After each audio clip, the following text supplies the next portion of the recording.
3, 2, 1, blast off. Ladies and gentlemen, welcome to another episode of the MSP Chat Podcast, your weekly visit with two talking heads talking with you about the services, strategies, and success tips you need. Make it big and manage services. My name is Rich Freeman. I'm the Chief Analyst and Channel Master, the organization responsible for this show. I am joined, as I am every week, by your other co-host, our CEO and Chief Strategist at Channel Master. His name is Erick Simpson. Erick, how you doing?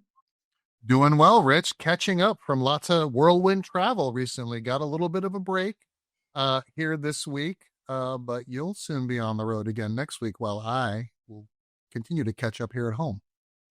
And I know the weather is not the most fascinating topic for us to talk about in a podcast like this, but my understanding, it's very sunny and it's wonderful in Seattle right now.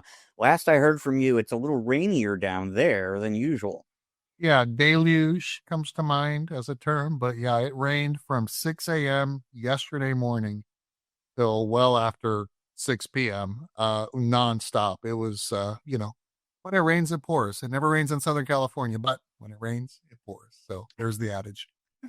Well, it sounds like it's behind you now, so that is good news. And it is sunnier than in Seattle and Los Angeles. And let's dive right in. This is pretty sunny news, actually. Our story of the week is pretty sunny news for MSPs. So let's get right into that. And this is inspired by a research study published just yesterday as we're recording this by CompTIA. And I will underscore it's by CompTIA, which spun out from the organization that used to be called CompTIA. That organization is now GTIA. CompTIA is pretty much the for-profit training arm.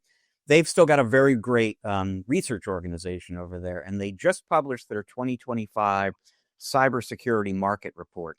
I'm going to get into some data from that report in a moment, but first, just to kind of set up why this topic matters, here's some other very recent data from Forrester Research, published about 2 weeks ago. They're estimating that global cybersecurity spending is going to go up 13.1% this year to $174.8 billion. And more than that, Erick, they're saying that by 2029, the market's going to top $300 billion. And if 13.1% sounds like robust growth, it is, and yet that's the lowest number you're going to see between now and the end of the decade, according to Forrester. Next 3 years, you're going to see growth rates in the sort of mid 14%. In 2029, for reasons I'm not clear on, they're projecting 15.7% year-over-year growth. So a lot of money being spent in cybersecurity. It is a fast-growing market. Now that gets us to the CompTIA report. So among other things, they asked folks, and this was research directed mostly at end users as opposed to partners. They were talking to IT and security professionals in the business world out there, and they asked people, what are your biggest changes in cybersecurity that you're contemplating right now? And here are the top five. Or four, excuse me, by a fairly comfortable margin. And it tells you a little bit about where the market is right now in security. So number one on the list was putting a higher priority on incident response. A little bit behind that, putting more of a priority on risk management. So well to the left of boom, pretty solidly to the right of boom. This is now getting more attention from people as opposed to the prevention, detection, response kind of thing. Mitigating risk, responding to incidents after something happens. Right up there with those two was higher awareness, becoming more aware of, adept at dealing with regulatory issues. So compliance, basically. We've certainly spoken on this show before about compliance as a big opportunity for MSPs. This kind of validates that. And then in the, rounding out the top four, basically, is people are saying we're going to be making a greater investment in technology tools. And let's assume that the people saying that are companies large enough to have an IT department and to be purchasing tools. But there's clearly an appetite among larger businesses and smaller ones to have more technology in place to handle these and other security priorities. Now, CompTIA, as we said, that they are a training-oriented organization these days, and so naturally, anytime they do a survey like this, they're going to be asking a lot of questions that are adjacent to or touch on skills-related issues. One of the things they ask people in this survey here is what kind of cybersecurity challenges are you dealing with right now? And by a pretty comfortable margin, number one on the list, cybersecurity skill gaps. They asked people about challenges they're facing specifically in regards to AI. Number one on the list, skill gaps in using AI tools. Number two on the list, skill gaps in basic cybersecurity functions, sort of inclusive of AI. Um, what does this tell you? Basically, Eric, you kind of put this together. Well, security is a high priority for businesses. We knew this before. They're spending a lot of money on it. That they're spending more and more by double digits every year. We kind of knew that before, and they are having a really hard time getting a hold of the skills they need in house to meet their security needs and fulfill their security aspirations, which means there's a lot of opportunity out there for outsourced providers of cybersecurity skills, and that is very much true as it always has been in SMB. But in that co-managed space, as you get into the mid-market and even larger businesses, they too are going to be looking to supplement their in-house ability to take care of some of these needs with some outsourced assistance. This is an opportunity for MSPs too. So in encouraging news, I would say, for our audience here in terms of where we are and where we're going in security. Yeah, Rich, I'm conflicted. So let me ask you the question rather than kind of giving my thoughts before hearing your thoughts. But 14.1%, 15%, does that meet the need in terms of budget growth? I mean, the opportunity, it seems lacking to me, especially when AI is creating so many more threats, not only from the need to secure and govern AI implementations, but also from the threat actors out there leveraging AI. I mean, it sounds like not enough to me. It raises kind of an interesting question. So if you look at IT spending overall, and I don't have the latest numbers at my fingertips, but I feel safe in saying IT spending overall this year will grow somewhere between 5 and 10%. So there's a lot more, a faster growth in spending on security. On the other hand, if you look at the growth rate for cloud computing, say, AI. Now, I mean, in AI, you're starting from a smaller base, so it's a little bit. It feels basically, Eric, like security is a sort of middle of the road priority. People understand this is, it outranks their IT budget growth needs overall, but maybe it doesn't figure quite as prominently with them as it does in terms of cloud and AI. And we could debate whether they're setting those priorities appropriately or not. I don't know. I don't know that I can say is 14-15% enough or not. Yeah, I guess I'm curious. I saw a post by Jay McBain at Canalys recently, and I can't remember what percentage he said the managed services sector was forecasted to grow. But I mean, I wish we had that at our fingertips, like you say. But we'll revisit this in another segment, upcoming show, because it's interesting, unpacking it and trying to connect the dots between what traditional cybersecurity spending is, and then is it accurately reflecting the need for governance for AI. And then also I like the guidance that you shared around compliance. I've said on this show before, like I think every company is going to be regulated at some point for something, right? If in today there's we look at unregulated and regulated, we kind of know what those are, but at the end of the day, every organization is going to need cyber liability insurance, and you at least have to comply to those requirements. But I'm thinking something greater. I think that over the next 10 years, every organization of some type is going to have to comply to some sort of regulatory compliance, if not only from, you know, data that it collects from its customers and things like that. Thoughts?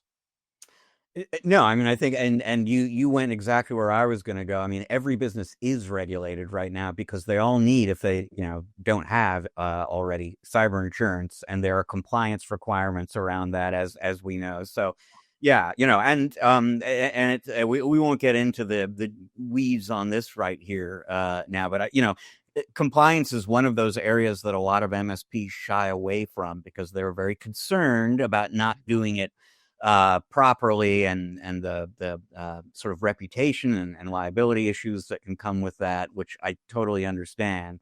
And yet again, I'm 100% on board with you. This is a universal need that is only going to grow greater. We can see from the latest CompTIA data that it's very much top of mind for businesses out there. And so if you are not finding a way to deliver some kind of compliance offering to your customers, they're going to be talking to somebody who is doing that. So it's definitely something you don't want to just kind of plunge into unthinkingly, but this would be a good time to be thinking about that for all the reasons that we're discussing here. And one quick last point, you were saying, hey, it would be great if we had access to Jay and we could talk with him.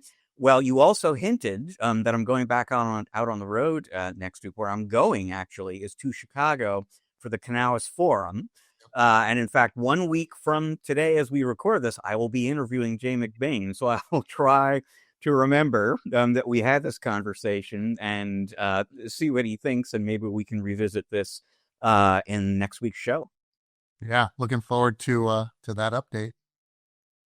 Until then, so I mentioned before, overall IT spending growing somewhere in that 5 to 9% range. I think it's fair to say coming into the year, most of the experts were predicting something closer to the 9% of that range. And then as recession fears and a number of other headwinds started to present themselves, they shifted down a little bit closer to the 5%.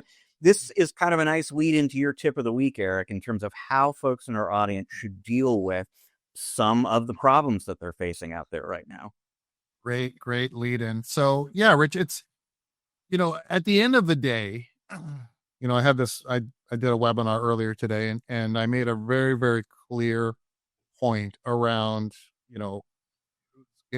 some of the segments I touched on were, MSP's needs for operational efficiency and cost cutting and things like that, all designed, Rich, to increase company equity value. Like at the end of the day, any business owner wants to, build something that they can then exit from. I would say not everybody, but the majority of folks are, not just creating a job for themselves. They're building something that they leave behind as a legacy that has lasting value that then, a buyer would be interested in acquiring. And so, getting, enjoying the fruits of all that hard work and labor over time. And, so when we look at things that impact that company equity value, we talk about cutting costs. We talk about becoming much more efficient. We talk about increasing profitability. So the tip of the week that I'm going to share is all about how to address this, uncertainty that we've got in the market today. MSPs are, having more challenges. Clients are kind of, holding the wallet a little bit tighter because of some of this uncertainty. And folks are being impacted by, tariff uncertainty and rising costs and things like that. So how do we squeeze more profitability as an MSP IT service provider channel to come out on top? So the first tip, that may sound like a broken record, but adapt your pricing methodology into tiers. Good, better, best. If you have one solution, one option, then your only option is for a client to say either yes or no. And if their budget doesn't meet what you need to deliver the service, they're going to try to negotiate you down on price. And some of us really need that revenue. So, we may end up negotiating on price. So tip number one, tier those services, good, better, best. So that way you have a bundle a portfolio of services that appeals to the broadest number of your target addressable market. The good bundle is what you absolutely require every client to at least subscribe to in order to be your client. And if they can't afford that, then guess what, Rich? They're not a good candidate to be a client. So then you can grow with that client. And when you, instead of, having one solution that you're selling a client a bundle, then your options to upsell them are, more point product or solution upgrades, this version of that application, or, this larger piece of backup hardware, that kind of thing. But when you have these service bundles, good, better, best, you can say, hey, I think it's time to upgrade you to our next, bundle of services. And you're taking the entire user base up. So it makes a definite positive impact in your bottom line. And of course, you're structuring those so that your profit targets are 60 to 70% profit margin on all those things. Now, the other thing that we need to do in terms of selling more profitable services, which actually increase, the higher the percentage of ARR, MRR that our revenue is represented by our revenue, the higher the multiples, right? The greater the EBITDA, the higher the multiple, the valuation at exit. The second thing that we need to do is to, yes, control our costs, lower our costs. How do we do that? A couple ways: increase our efficiencies. If, we've got a service desk that everybody's just, firing from the hip, Wild Wild West style, and everybody's doing something a different way, let's standardize those processes. Let's document those processes. Let's standardize how we deliver incident management for tickets. Let's make certain that every technician is executing incident management and problem resolution the same way, so that clients don't, get away from being inclined to wait for their favorite technician, right? Everybody's delivering the same or similar customer experience, allowing us to scale and serve as many of those clients as end users as possible. Integrating platforms. There's so much, that I hear from partners, Rich, around how many dashboards that they're in, and they're creating these bespoke bundles of services and have multiple, applications that are servicing these clients. Let's see if you absolutely have to have these very bespoke, best in breed class of services. Integrate those platforms as much as possible so it's simpler for you to manage those services, simpler for you to bill and invoice, and ultimately look around and see if there are other options out there where you may be able to collapse 3 or 4 different best of breed solutions into another platform that includes some of that stuff. Determine whether you're willing to make some sacrifices here and there to make things simpler and more efficient, i.e. more profitable, and allow you to scale much more broadly without bringing on more headcount. And then the last one, Rich, will be let's absolutely true up any of our clients that aren't on our current pricing model, even if, they're on a bundle of services, but they're paying less than you would sell to a new client tomorrow, that same bundle of services. Chip away at that stone. You may not be able to get every client trued up to what your current prices are. I know, Rich, because we had clients that were 10 years with us, and man, we fell into that trap as an MSP, and it took a few years to get everybody close to truing up. And then also upsell and cross-sell more profitable solutions to your clients. Introduce tiered or bundled services if you've got legacy clients that had only the one thing, right? Get everybody standardized, and then annually get rid of your, absolutely your DNF client customers, if not some of your C customers. Make room for more profitable A or B clients, or to be able to spend more time with your A and B clients, cross-selling and upselling more profitable solutions. So a couple of thoughts there. First of all, I will just say kudos to you for getting through that segment without saying, for having the discipline to get through that without saying, invest in AI and automation to get more productive and therefore more profitable. I don't have that discipline, Eric, so I'm going to go ahead and say that. That's maybe a fourth item that you can add to the list. Is AI. Yeah. AI and automation. The other thing I'll say, as you were kind of talking about, consolidating, having too many dashboards and consolidating tools, even before some of the economic issues that we've been dealing with here in 2025, as you and I both know well, there has been a trend among MSPs to consolidate vendor relationships, and that whole efficiency issue is a big contributor to that. And you can kind of see how that would, if anything, only be accelerated by some of the economic concerns that MSPs have going on right now. Yeah, absolutely. Yeah.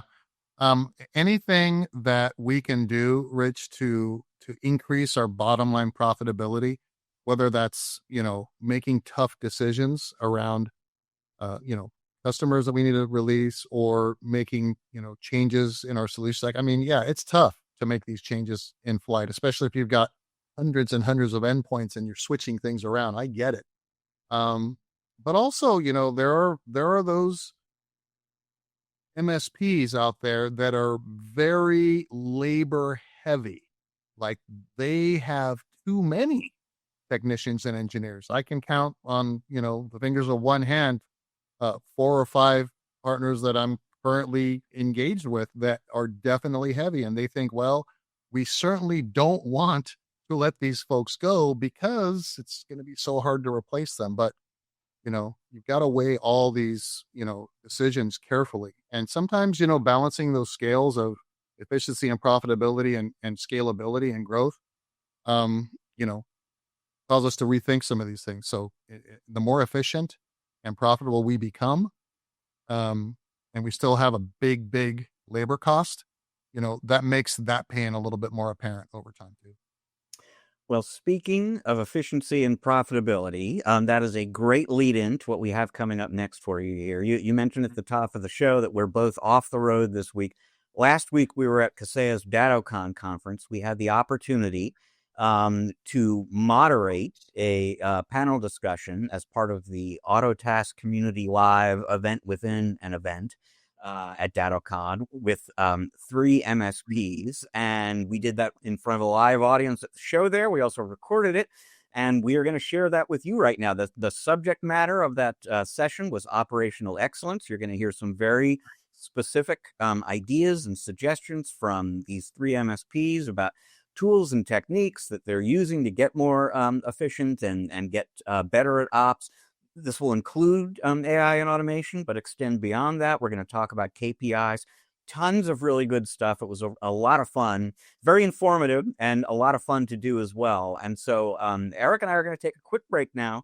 When we come back on the other side, we will have that panel session for you, recorded live last week at DattoCon. Stick around.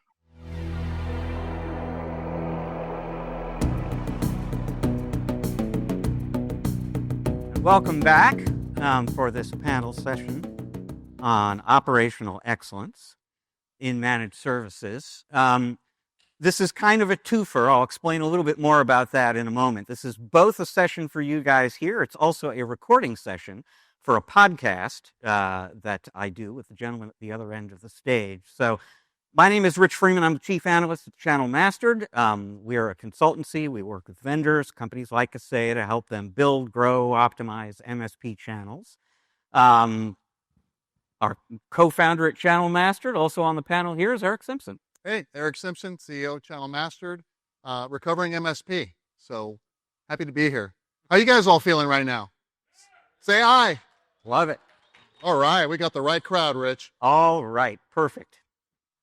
I just want to set the stage a little bit just to begin by kind of asking, if you look at where you are in terms of the operational effectiveness of your service desk today versus where it was a couple of different years ago. I mean, what's the contrast look like? How much improvement have you seen? And I'll start with you, Kobe, just because when we were talking about this last night, you had a very interesting measure of improvement, success there.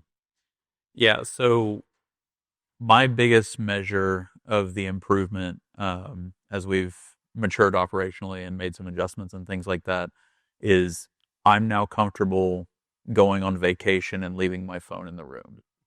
Yes, I'll check it in the evenings just in case I miss something from a client if they reached out directly to me. but I don't feel the need to take my phone with me and check it, every couple of minutes to make sure that everything's on fire. Ton of work goes into achieving that milestone. Tools, people, processes, the whole thing, but it's got to be a good feeling. Dan, any thoughts on that? Yeah, for us, we're recent adopters to the Kaseya family. We switched last year to Autotask and VSAX, and hands down, it's helped us with the tracking SLAs and just ticket efficiency. So we were long time with a competitor just due to comfort level with it, but it got to a point where it was impacting um, our clients, and so and they were requesting KPIs and SLAs, and now we're able to do that. All right, Roman. Yeah, similar situation. I mean, we were fairly new to the PSA as well, about a year and a half now since we acquired Autotask, and it's been a game changer. I mean, we never really had a PSA before. It was called a very elaborate email system, I like to call it. It was literally, an email you could assign to a tech, and then they kind of work it. The changes here are night and day. From a single pane of glass, I could see everything that's going on. From tickets to the data RMM integration, to IT glue integration, to KPIs, as other gentleman mentioned. It just, again, it just gives me so much more visibility into things where before I didn't have. Well, Dan and Roman, you both mentioned KPIs, which is really one of my favorite things to talk about, but we're going to save that for a little bit later. What I want to ask our panelists is, how do you define operational excellence today? And it doesn't need to be restrained to just the service desk or technical support or things like that, but how do you define operational excellence in general? And then how has your operational excellence improved over the last couple of years? Can you share? Start with you, Roman. Yeah, I mean, operational excellence to me is just being able to see where the ticket is at from beginning to end. So when the ticket was put in or a request was put in, I want to kind of know if I'm monitoring my techs. I want to know who put it in, what time was put in, and what's going on in different stages of a ticket. Before, it was very segmented with the other tools that we use. So yes, I knew a ticket came in. I didn't know what was being done to it. I didn't really know who picked it up.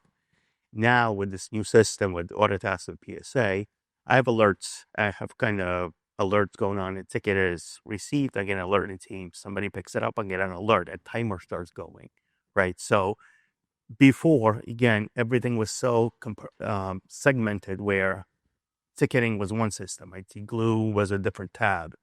Microsoft was a third tab, and my techs were drowning in those tabs, whereas now it's the single pane of glass for me and for my techs to kind of see everything in one place and act accordingly.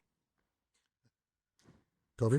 For me, it's empowering other people to be able to make the changes, or even just suggest the changes that help their workflows.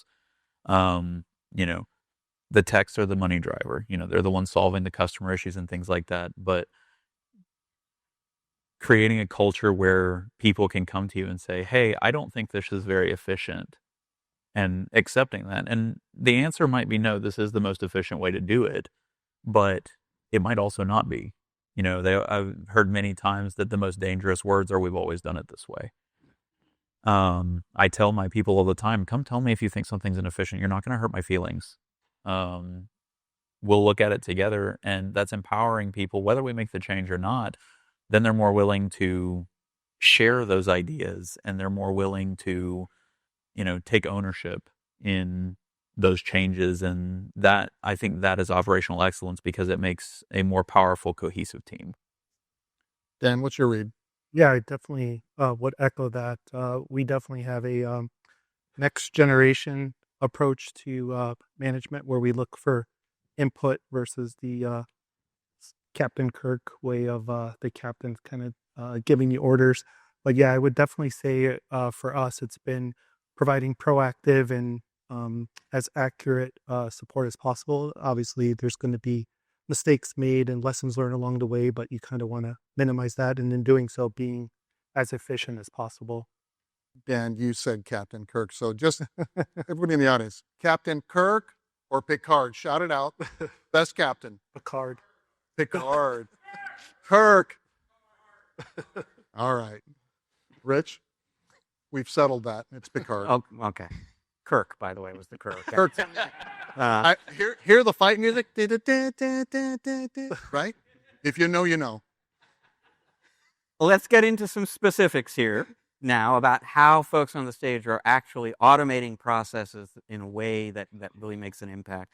And I will start with you on this, Roman. You're doing something interesting with Autotask and Teams to make sure that response times and SLAs get met. Tell folks a little bit about that. Yeah, so basically I just configured a bunch of workflow rules and webhooks to kick off at certain times whatever the automation calls for, right? So for example, with the example I provided earlier, when new ticket comes in, yes, it hits Autotask, but it also hits our Teams channel for that specific client.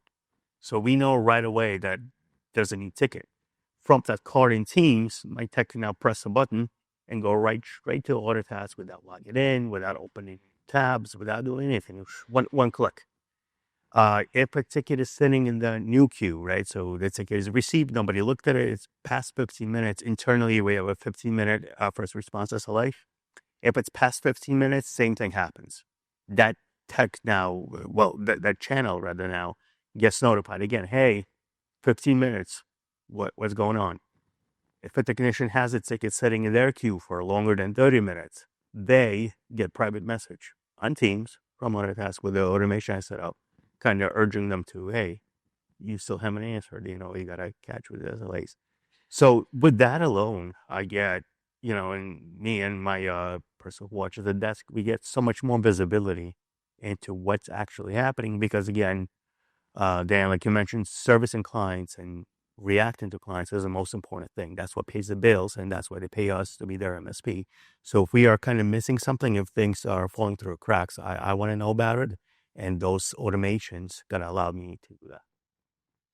Dan, this concerns your RMM VSAX more than Autotask. How are you using the automation in that platform to save time? One of the biggest things that VSAX offers are workflows. And for those who are familiar with it, no, but it would be like Power Automate in your Microsoft space, basically workflows, being able to identify just a stream of any process, whether it's a service or a task or an alert or an email, and then conditions and criteria based on criticality. It's been a game changer. We offer a best practice administration package where we maintain your servers, operating systems, and patching, and being able to automate that with the patching of VSAX. And then for services, it's not just a matter of, hey, is the service not running? Start it. There's dependent services on certain third-party apps that require prerequisite services. So it goes through that chain of order. And so just being able to automate that, we've cut down hours with our BPA, our best practice administration service offering. And, again, just doing, being as efficient as we can with our service team's time and efforts. Okay, so we've talked PSA, we've talked RMM. Let's hit the third piece of the operational excellence trifecta, documentation. I'll go to you, Kobe, on this one right here. So, and there are two things I'd love for you to comment on. Tell folks a little bit about what you're doing and what impact you're seeing, both with flexible assets and password injection. So I'll start with the password injection because that one's the one that I know when it's not working because they get loud. I remember just a few years ago when that wasn't there and having to, click over into IT Glue and go to the customer location and find the password and everything like that. And it's one of those, in hiking and camping, there's ounces equals pounds, seconds equals minutes. And those few seconds that it takes to find that password is extra time that you're not fixing the problem. So having it right there in the Datto RMM panel saves so much time. And then with flexible assets and within IT Glue, it's a lot better for in my opinion, for finding specific things for if this specific thing is broken. If you have it documented as a flexible asset, you use all your related items, especially with the smart relate feature. It's very easy to say, like, okay, this specific item is down right now. You click into the flexible asset and it's, here's all the documentation and there's a potential, here's all the connections and everything like that. So those flexible assets, I think, are the best option, because I think some people try to treat IT glue search like Google, and it's not Google. I know that might surprise some people, but it is not Google. So having a good structure to your documentation, but also using those flexible assets, I just think it's faster. So, audience, how many of you are concerned about the balance between too much automation maybe impacting customer experience? Say aye. Right? So, Kobe, last night at dinner, I'm going to pick on you again, and then I'm going to get Roman and Dan's thoughts on this. But that's a real concern, right? And you shared during dinner with Rich and I last night that you're actually putting together a master's thesis around this very subject. Can you expand on that? Yeah, so it's very near and dear to me because I love AI. It's fascinating to me. But also I'm the director of a service desk. And it's one of those situations where I think there has to be a balance for it. I don't think AI can truly, at least the way that we view it now, I don't believe that AI can completely remove that human element to it, the empathy and things like that. And it's not a unique problem to AI. You also see it with, for example, you call a major company for some technical support, and the person you're talking to is reading from a script. Truthfully, I've interacted with some AI that's a little bit more personable than some of those people. So there's the human element to it, but it's also a situation where there is a balance. For example, if a customer has self-service password reset, you shouldn't be wasting a technician's time calling that user and saying, here, go through this process right here. So in those situations, I think an AI is a useful tool because it can say, like a chatbot, for example, that, hey, I need to reset my password. It looks real quick. Hey, you have self-service password reset enabled. Do you want me to help you with that? And then it goes in the steps so that they can do it themselves. Ticket gets solved, customer's taken care of very quickly, and you don't have to waste a technician's time when they could be focusing on a more complex issue. Roman, what are your thoughts around that balance, and what are you thinking about how to strike that balance? Because like me, I get upset when I have to go through too much chatbot before I get to speak to somebody. Like, how many of you are shouting into the thing, agent, agent, agent, try to get to somebody to speak with? What are your thoughts? Oh no, I definitely agree. I mean, there definitely should be a limit on whether you're aware. At this point, I don't think AI can fully replace a service desk. You still need a human to kind of think, right? And not think like an agent, think like a robot, but think like a human, right? We do some automation with AI. For example, a ticket comes in for, need Adobe help, and I have Cooper bots enabled where it searches AT Glue, it searches our documents for Adobe, and it presents it to a tech on the right-hand side. Anything with Adobe related, it presents. So that kind of AI is great. My feeling is AI should help, not replace. And that's what we're trying to do. I'm not trying to replace us here. Trust me, the clients will know if they're speaking to a human or they're speaking to a bot. So we definitely don't want to replace, but we want to augment and kind of put on top of our own knowledge. AI should help us, not replace us. We heard Kevin Supera this morning talk about augmenting, right? So that's that augmentation, not replacement. Dan? Yeah, I would agree. Definitely you want some human oversight. I guess the whole 80-20 rule, or maybe 90-10 rule, we let AI do as much of the work as possible, but definitely want to audit and review the data. I also tell my guys, hey, don't just copy paste, like add Right. some personality to it, that empathy to it. The client's going to know if it's you or not.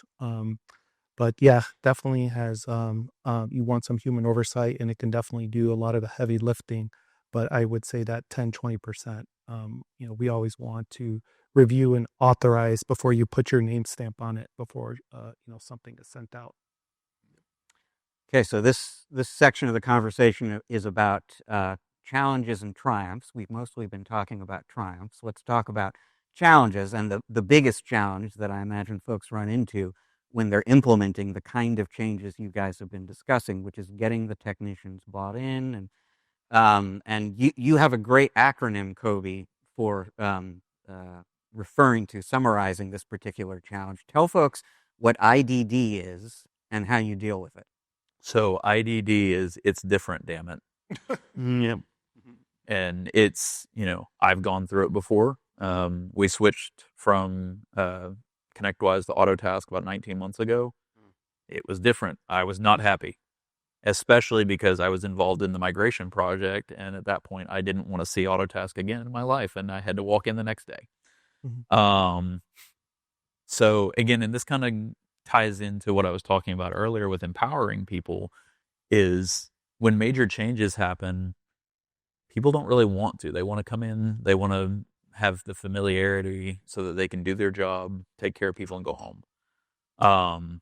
So giving people the ability to influence how things are done and understand why we do things the way that we do, and especially, again, if someone doesn't think something's efficient, listen to them.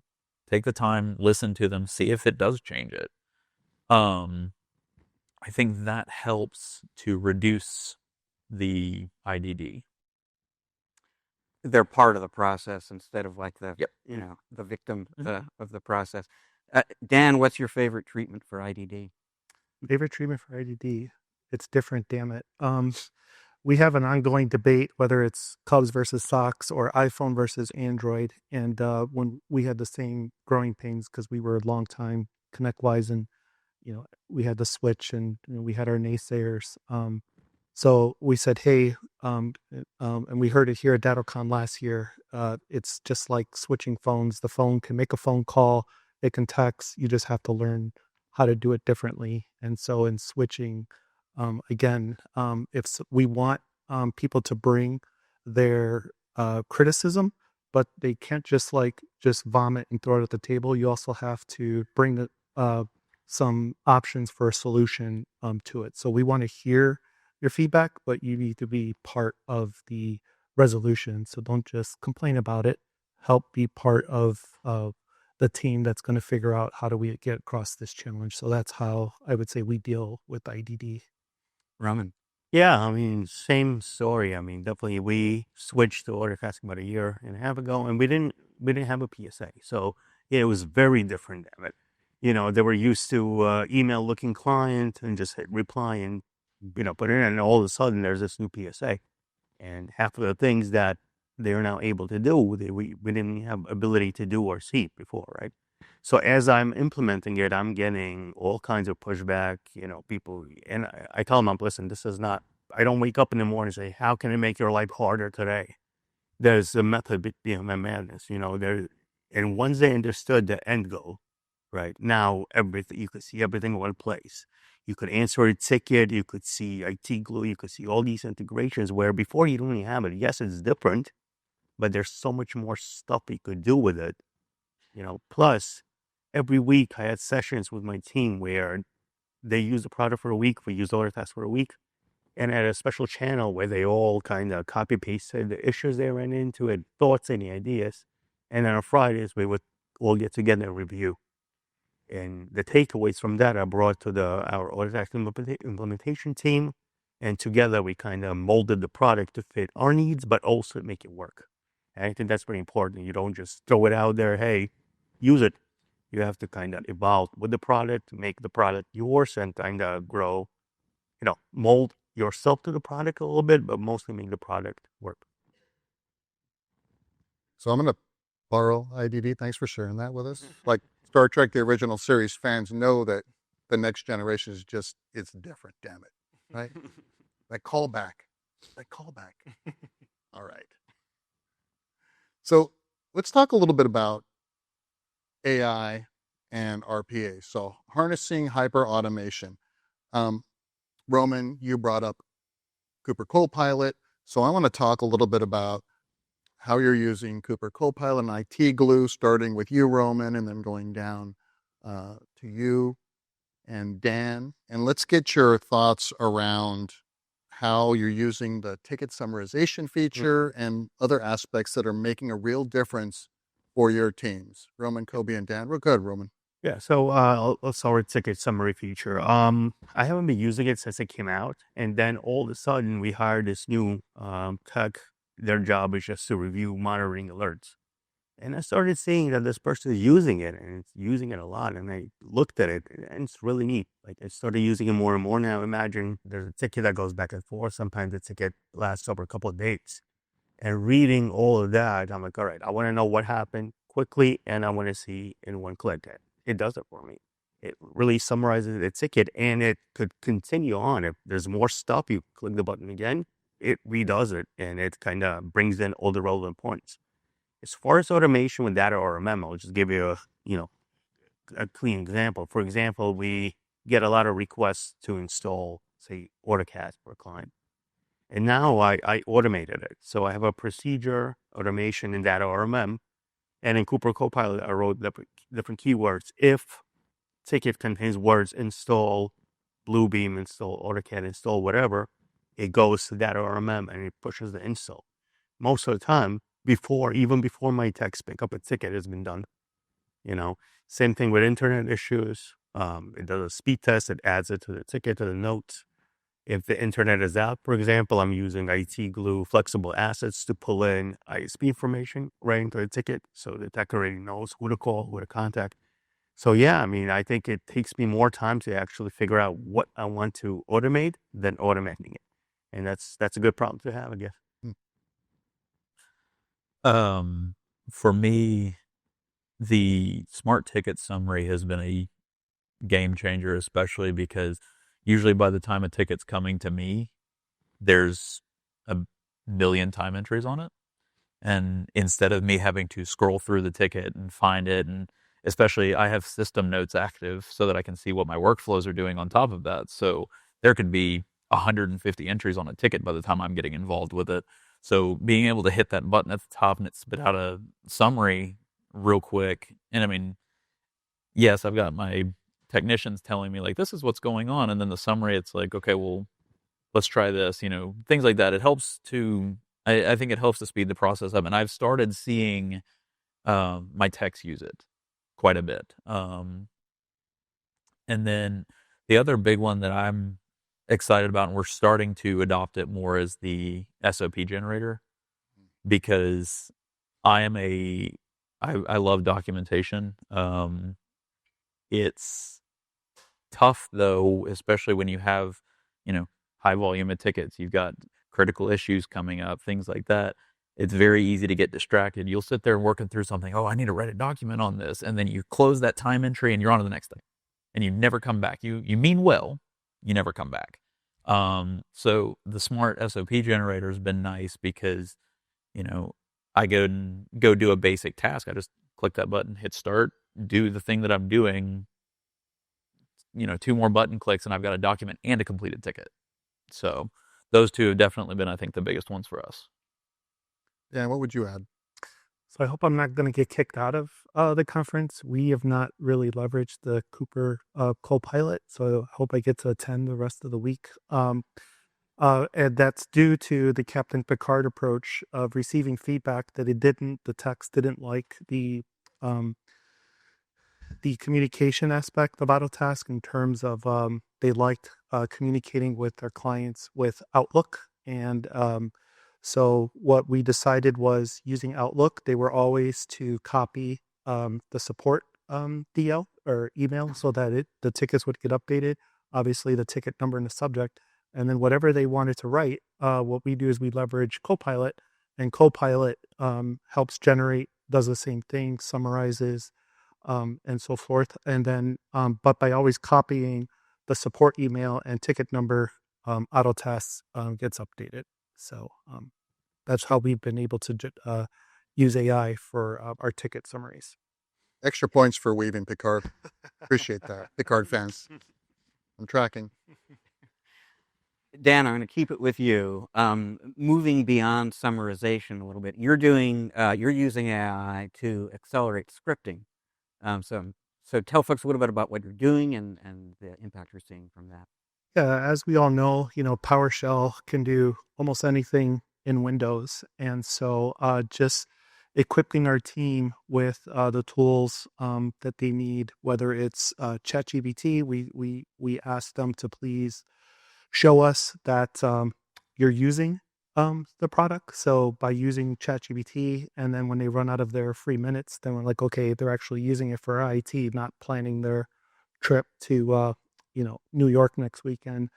And so by then providing them a license copy, they're able to leverage AI to develop those scripts. And as we know with AI, it's going to be more accurate, so there's less chance of error in developing those scripts, and it's just adaptive and just being able to talk through it. Okay, no, it's this operating system or this version, and so there's been less errors, and there's more efficient with their time in executing those tasks for requests. So that's how it's been a game changer for us. So one of the toughest roles on a service desk is the service dispatch function, right? You get somebody there that's the air traffic controller trying to make sure the birds all get to the gates, moving birds around, and making sure that we're maintaining our SLAs. So Kobe, how are you using the ticket routing function in Autotask to help improve your operational efficiency and take some of that burden off of your dispatch folks? So one of the first things is, I've talked about empowering people a couple of times. Listening to the feedback. When she's overwhelmed, she'll tell me. And when that happens, we start looking into see what can we do to help with the flow and things like that. And it's because of that, at this point, the ticket flow is more hers than mine. And I'll call her out for it. But it's finding simple things. Everyone talks about automating repetitive tasks, the mundane tasks, everything like that. There is no reason that she needs to manually move a ticket from level 1 to level 2. If a level 1 tech looks at it and they need to escalate the ticket, she doesn't need to see that. She just needs to see that the ticket's available to assign to somebody. So I built a workflow so that if a level 1 tech puts the ticket into escalation requested, it moves. And it goes into scheduling required. It pops up on her dashboard and she assigns it to somebody. And it's the same for 2 to 3 and 3 to 4. Doing things like that, just removing the need for people to perform some of those tasks allows her then to focus on other things. Again, it's the seconds equals minutes. The extra couple seconds that she's not having to manually move tickets means that she can go focus on other things. She can focus on the dashboards that she's built that show, tickets are approaching SLA break and things like that, so that she can then focus on actual problems. And, if she needs to manually move a ticket, it's because it's an emergency. So by removing her from the non-emergency stuff, it's increased efficiency. And that's the SLAs will kill you. So that's a huge thing.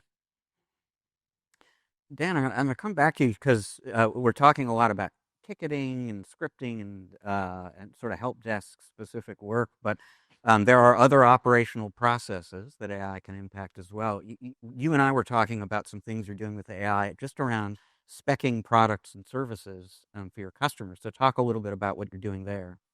Yeah, so just whenever we sometimes get feedback from our clients that they're looking into a product, or they, were sent a free stake invite and overheard a product, and so they're always asking us, "Hey, we're just at a lunch and they referenced this product. Can you tell us how this compares to the service that you're offering us?" And so just as easy as putting in, how does this product compare with this product A to product B, AI just tells you those differences. And again, the whole 80/20 rule, it does most of the research for us to just take that information, adjust it and tweak it accordingly, so that it actually sounds like it's coming from us. But I would say the time savings, I would say anything from what used to take an hour is now down to like 20 minutes to respond to those requests versus, before, I don't know about you guys, but I'd sit on an email, I'd let it sit for a while and then come back to it. And literally an hour goes by and it's, and then the response you get is thanks. So 20 minutes versus, over an hour of time is a huge time saver. Roman, quickly before we move on, any sort of interesting uses of AI that we haven't covered yet that you've been experimenting with? I mean, scripting is a big part of it, but I'm also, there's the pros of scripting, but also this new trend of vibe coding is coming out where, they create a script, they have no idea what's in it. And if it breaks, they don't know why. And then, you have to then go back to the drawing board. So, I'm all for it. And again, I used to, quick example is, I used to create scripts for simple things like log into each tenant in 365 and change MFA enable to, from disable to enable, for example. And that took me Google, and I would Google and I have different tabs open, copy, paste, run. Now it's literally done in seconds. But again, if you don't know what you're doing, I always look over the code. I want to make sure it doesn't do more than what I requested. And some people kind of sort of abuse it where, hey, write me a script, copy, paste, run. Things happen, and they don't know how it happened, why it happened. And the main thing is, the most important thing is, they don't know how to fix it because they didn't write the code. So yes, I guess there should be boundaries on using AI to code, of course, and there should be a human element, human eyes always reviewing. So kind of going to go back to this balance between AI and human interaction with end customers. At some point in the future, AI is probably going to have the ability to perform many, if not all, of the workflow functions of a level 1 or a tier 1 technician. So, if I asked you guys to think maybe 2-3 years in the future, do you feel like AI could replace an L1 technician? Would you then categorize your L1 tickets differently to leverage the use of AI for maybe a subset of L1 and then feel comfortable doing that? Or if not, what percentage of comfort would you feel you could potentially leverage AI on an L1 or tier 1 type of a ticket? Roman. Yeah, I mean, we just, like I said, a couple of months ago, we just hired a person just to look at all monitoring alerts that we get and triage the monitoring alerts. And yeah, in a couple of years, I could see that his job would be defunct because there's no reason why AI can't look at the alert, verify what it is, contact the user. Hey, you got travel activity. You're in New York, but you're also in Spain. That's impossible. Are you travel? Is there a VPN? Audit task could look at data RMM compared to IPs. If IPs are the same, it's probably them. Close the ticket, call it a day. Something that this person is doing now could be very easily. I mean, a lot of it could be done now, but in the future, that outreach and kind of the thought process, most likely would be automated. So yeah, I mean, I could probably hand that off to AI. I feel pretty comfortable with that. Kobe, what's your comfort level, and expand on it? So I definitely agree on triaging. I joke sometimes about how, we have an operations analyst who triages tickets, but also does billing, but also does project management and things like that. That's a very common thing in MSPs where one person does, 4 or 5 different jobs. So I always joke, I want to get rid of Cindy the triager so that Cindy can just be an operations analyst or just be a project manager or something. So things like that, yes, I think I'd be comfortable with it. Smart ticket triage is a good start. There's some things that I know that it'll continue to develop. But I mean, my triage team's already using it, so that's already sped them up a little bit. There are going to be certain tickets, I think, that AI would be very difficult to handle. Such as, for example, I saw up on the board earlier, it was talking about like a printer not working. an AI is not really going to be able to fix it if it's unplugged. Now it could potentially walk the user through, like, hey, can you do this, do this, do this? But that's where you get that human element, where I'd rather a person tell me to do that than a robot.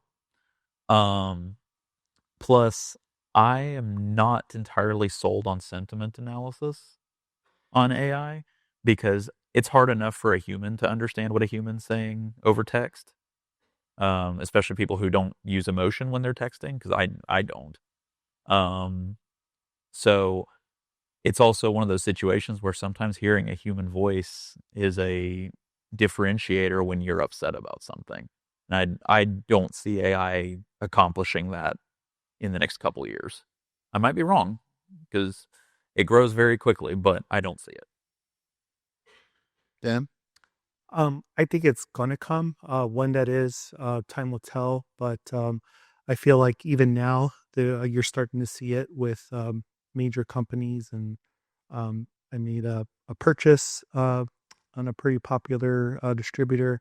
Had an issue, and before I used to have to chat with someone overseas, and the responses I could tell were AI, and my issue was resolved right then and there. And that's when it hit me then that this is going to be our MSP space. One day there's going to be some task that can be automated, but again, it's going to be speak to a service technician, when all else fails. So I do see a reduction in some of those level 1 tasks being automated.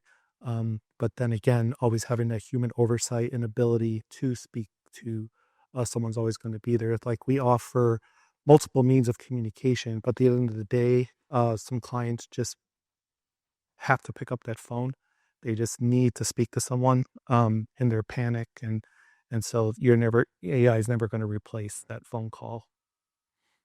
So we're talking about autonomous AI. Somewhat related topic is trusting AI. Is there anything any of you don't fully trust AI to do right now? Maybe I'll start with you, Ko, because you had a very specific example about customer satisfaction. Yeah, I mean, like I already mentioned a second ago, sentiment analysis I'm not sold on. And it's, one of the sources that I found, I think it was Forbes, that when I was doing my research project, it was like, at the time, 86% of people would just rather talk to a person. And they reported that it makes them upset when it's a bot. Now, again, there's a major difference between the AI that you're interacting with nowadays versus the robot that answers the phone when you call Comcast that you end up screaming at within a couple minutes. Sorry. But I think there's going to be, I think there's always going to be some skepticism with it. And again, when you get into the ANI versus AGI versus ASI kind of thing, obviously ASI we're not even close to that one. I'm hoping I'm long in the ground by the time that happens. But even until we get to AGI, which I don't think we're close to that either, there's no emotion, there's no empathy, there's no anything like that. And I believe that generates distrust. So I think that's going to be a severe limiting factor on it. Roman, anything you don't trust AI to do? Yeah, I mean, ever since AI came out a couple of years ago, now feels like every vendor has their own flavor. Zoom has AI, Adobe has some AI agent, Box.com, got Microsoft Copilot. And a lot of these tools, if they're not properly configured out of the box, they're very dangerous. For example, Microsoft Copilot has access to all the information. SharePoint, Teams, anything, right? And people just kind of, I want to use Microsoft Copilot, approve. They don't know that, but it's not configured. I could be looking at, hey, if let's say Dan is our HR manager and he has documents in SharePoint, I could literally ask, hey, how much was, Linda from accounting making last year? It'll search it, it'll pull it up. Unless there are these boundaries and configured correctly, some of these things, especially out of the box, are very, very dangerous. So we have to know when to use it and when to kind of hold back and say, wait a minute, and this tool should not have access to PII, for example, right? This tool should not have access to documents or Teams messages. So yeah, there's a fine line there. Dan.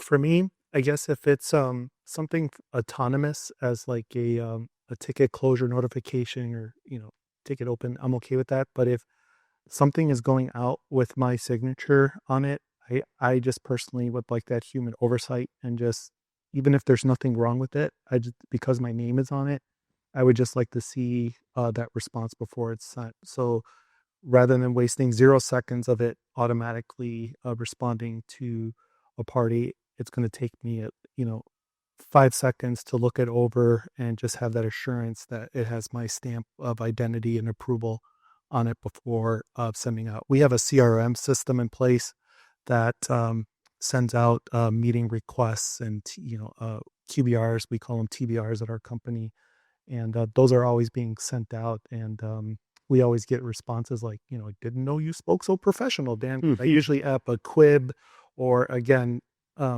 Sox versus Cubs is a huge argument in Chicago. So I'm always throwing my little jabs in there, and so they always know when it's not me. And if your name is on it, you don't want anyone thinking you're the one hallucinating as opposed to the AI. Okay, I'm going to clear out here, and we're going to talk about KPIs. Eric, this is you. Yeah. So obviously we can't measure and improve. We can't improve or manage things that we can't measure. Now, back in another lifetime, before I dipped my toe in the waters of building an IT company, becoming one of the first MSPs and selling that company later, in the enterprise is where I grew up. And I started at level 1 and worked my way up to very high level positions, CTO, CIO positions. And before I left, what I was doing was building out and managing the build out and deployment and turnover of service desk and call centers for Fortune 100 organizations. So you can imagine the playbooks of KPIs that, are in my head that don't necessarily translate all of them into an SMB focused MSP practice. So I want to talk about MSP KPIs and what KPIs you all prioritize and analyze in order to measure your performance and improve performance. So Roman, starting with you. Yep. So like I mentioned before, we have this internal 15-minute SLA just to like a first respond to a customer. And that does not include, order tasks, automated, your ticket has been received, here's your ticket number. We need a human to respond, say, hey, we got it, call us up, it's an emergency, yada, yada, yada. So that to us is very important. And if that gets breached, there's something going on because our customers are used to that quick response from us. So yes, we kind of, before order tasks, we did kind of see it before, and I had to manually track it. If I forget to look at the time, that's what happens. Now our triage person, she has a dashboard, and it's there. It turns from green to red, from green to yellow to red, or the other way around actually, and everything is kind of seen. And then on Saturday, because I have a non-exciting life, I guess, I review all these tickets for a week. So every morning I kind of review the tickets. I look at the time entries. I see who billed what. And I know that all my techs kind of did the same amount of work. If I see a tech billing 38 hours, another one billing 12 hours, now I have to go and kind of look what's going on. Did they just simply forget to put in time? Did they bill 15 minutes instead of an hour and a half? So I it's not automated yet because, like I said, we haven't been tracking KPIs before, and this is fairly new to us. But I'm slowly kind of getting there, and I will hopefully automate a lot of it very soon, which is very possible with Autotask. So follow-on question, Roman. So is your SLA a response time SLA? First response. First response. Is it first contact resolution, or are you... So like some MSPs will say, well, when we let a client know that we've got their ticket, that's kind of a response, but not in my playbook, right? It's a first contact when a technician actually touches the ticket or actually reaches out. So that's how it is. So right. So when you put in a ticket for us, Autotask sends that automated. Your ticket has been received. Here's your number. That doesn't count for us. Right. That's we have when the technician picks it up, it goes from that unassigned new status to assigned. Text name is on there. Tech reaches out. Their name is on there, saying, "Hey, here's your ticket number. Ticket. If it's an emergency, please call. If not, I'll be working on your ticket. I'll email you with follow-up questions, whatever they write." We have a bunch of templates as well. But yeah, an actual technician has to reach out within that 15 minutes to make it count. So we know that SLAs are probably one of the most important KPIs we need to track. Kobe, what else are you tracking? So the utilization is definitely a big one. And I appreciate that you said maybe he just didn't put time in, or maybe it was a 15-minute instead. I see sometimes where someone accidentally puts in a 12-hour time entry because they were working late at night, and maybe they accidentally put 9 a.m. to 22:15 or something like that. So that one's a good one because I always default to giving them the benefit of the doubt. I don't believe that anyone that I'm employing is staring at the wall for 6 hours a day. So that's a huge one. And I track it across 3 different teams because I have the people who are in the office, and then we have 2 on-site teams. And then triage time, and then for when we're actually working on the issue. Those are 2 important ones as well. First touch resolution is one that's very important because that helps you. And I have a concept of a way to track escalations because those are good measures of improvement on your team. If you have a level 1 technician who is not escalating any tickets, they probably shouldn't be a level 1 anymore. Love it. Dan? Same. So SLAs and utilization. So in our monthly contracts, we actually have SLAs because one of our clauses is termination based on performance, and so we have to be able to provide that data that we're meeting and exceeding those SLAs. When it comes to our clients, it's SLAs, and in terms of our staff, it's definitely utilization. We do bonuses quarterly versus annual, and one of the major contributors to that is their utilization. So we ask for 80%. So if someone's hitting 80%, they're definitely going to get that quarterly bonus. So it incentivizes them. And then also, they're not waiting for 12 months for their annual bonus. So those have been a little perk that we've done for our group. Okay, final moments here. We're going to play the lightning round. I'm going to give each one of you 30 seconds to share one lesson learned about operational excellence that everybody in this audience can benefit from. I'll work my way up, starting with you, Ram. Invest in the PSA if you don't have one, and then learn how to use it. Out of the box, yes, it's great, it works, but you have to customize and tailor it to your needs. With order task out of the box, we found that the email parser was just not there, so we bolted on a third-party company that feeds directly into Autotask API, and it made it work for us. So if it wasn't for that, we probably wouldn't be with Autotask, honestly speaking. Because out of the box, again, it just didn't do what we were doing and what we needed to do. So yeah, PSA is the heart of the MSP. Everything feeds into that. And customize the heck out of it. Make it work for you, not the other way around. Kobe, one lesson. Don't give up. You may have an idea for something. In fact, the idea I just brought up a second ago, I went to start playing with it and realized very quickly that what I initially envisioned is not possible. And that's okay, because I took some time and thought about it, and I thought, okay, well, I have another way that I can do this. There may be a way to do what you're attempting to accomplish. It may just not be blatantly obvious, and it might not work the way you initially think it does. Don't give up. Look into it again. Look at it from a different angle. Maybe ask somebody else. Empower a team member. Said it again. Empower a team member. Ask them. Dan, final words. For those hesitant about AI, I would say do your research. Again, there's lots of free tools out there, and they have their limits, but that'll at least get you acclimated to it and trust it. And even the paid versions, I think, is going to have that return on investment. But again, for us, we have our staff use the free, kind of show they're using it before we do that next licensed investment in them. But yeah, don't get left behind. The bus is leaving the station in AI, and you want to make sure you have a seat because it's coming, or it's leaving in this case. All right. Awesome stuff, guys. Folks, let's hear it for Roman, Kobe, and Dan.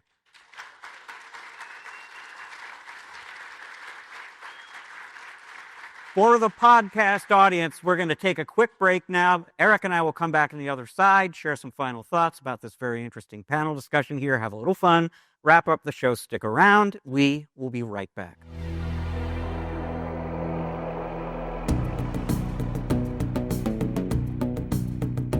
And welcome back to part 3 of this episode of the MSP Chat Podcast. And we are back in real time with you folks. What you were watching and listening to moments ago was recorded a week ago at Kaseya's DattoCon conference.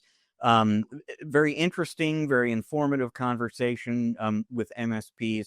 You know, one of the reasons I go, and I think a lot of MSPs go to conferences like DattoCon, is to kind of hear about the next new thing, the big new technologies and new products and new features and new revenue generating ideas.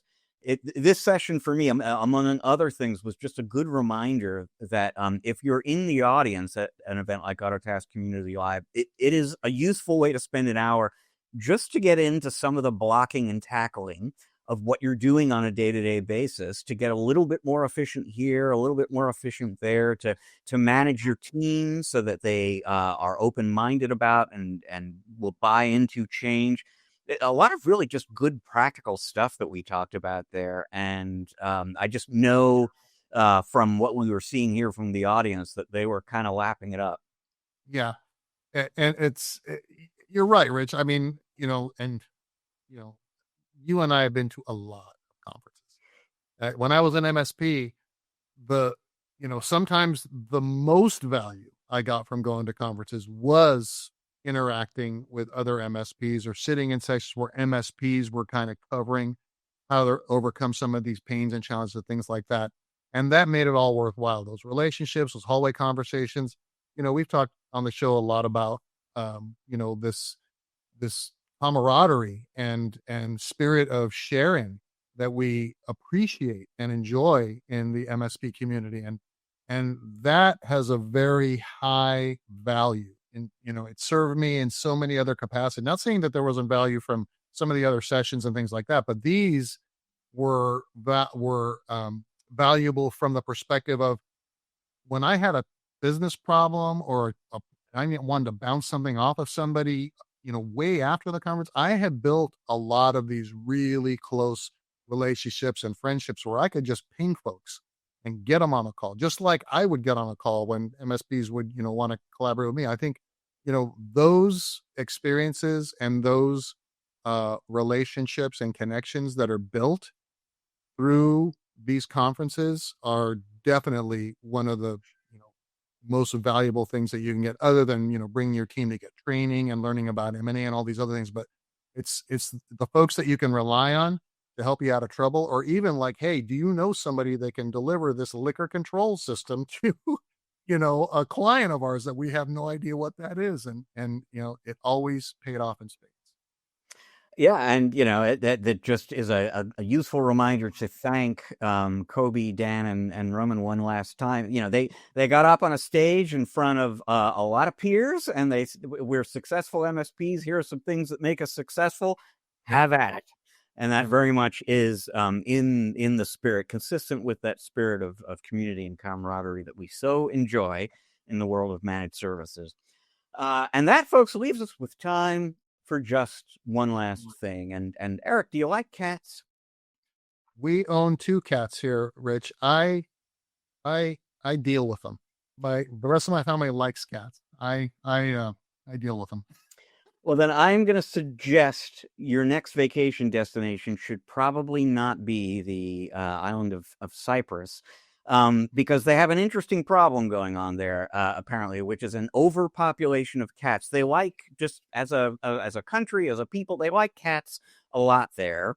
And so they have a very cat-friendly atmosphere, and what that has resulted in is a estimated population of approximately 1 million cats. Now that sounds like a lot of cats. It'll sound like a lot of cats even more once you consider that the population of Cyprus is about 1 million people. So there is approximately 1 cat per person in Cyprus. Now I was curious Eric. So I went out and I did a little research and I did a little math here. So if you look at 1 million cats in Cypress and you look at the land mass of Cypress, it comes out to approximately 280 cats per square mile. Is that a big number, a small number? Well, if you go to the U.S., we have, by the best estimates I could find, there are somewhere between 70 and 80 million cats here in the United States of America. If you do the division there, you look at our land mass, we've got something more like 30 cats per square mile. So it just gives, the cat density in Cypress is enormous compared to what we're used to here in the U.S. So great news if you love cats. Not so great news if you're okay with them like you. Two thoughts. I know Chewy.com is now doing lots and lots of cat marketing in Cypress. And number two, since the time it took you to share this feline interest story, there's now 2 million cats in Cypress, I think. That is not a bad bet. Yeah, probably. Well, folks, that is all the time we've got for you this week on MSP Chat. Thank you so much for joining us. We're going to be back again in a week's time with another episode for you. Until then, I will simply remind you that this is both a video and an audio podcast, which means that if you are listening to us right now, but you'd like to check us out on video, go to YouTube, look up MSP Chat. If you're watching us on YouTube, but you are into audio podcasts too, go to Google, Apple, Spotify, wherever it is you get your audio podcast. You're probably going to find us there too. And wherever, however you find us, please subscribe, rate, review. It's going to help other folks find and enjoy the show as much as you do. This show is produced by the great Russ Johns. It is edited by the great Riley Simpson. They're both part of the team with us here at Channel Master. Channel Master, we do podcasts for folks, but that is just a tiny fraction of what we do. We are all about helping vendors grow, build, optimize MSP channels. And if you want to learn more about all the different ways we do that, go to www.channelmaster.com. Channel Master has a sister organization that is MSP Master. That's Eric working one-on-one with MSPs to help them grow and optimize their business. You can learn more about that at www.mspmaster.com. So once again, we thank you for joining us. We'll see you in a week. Until then, we remind you once again that you simply can't spell channel without MSP.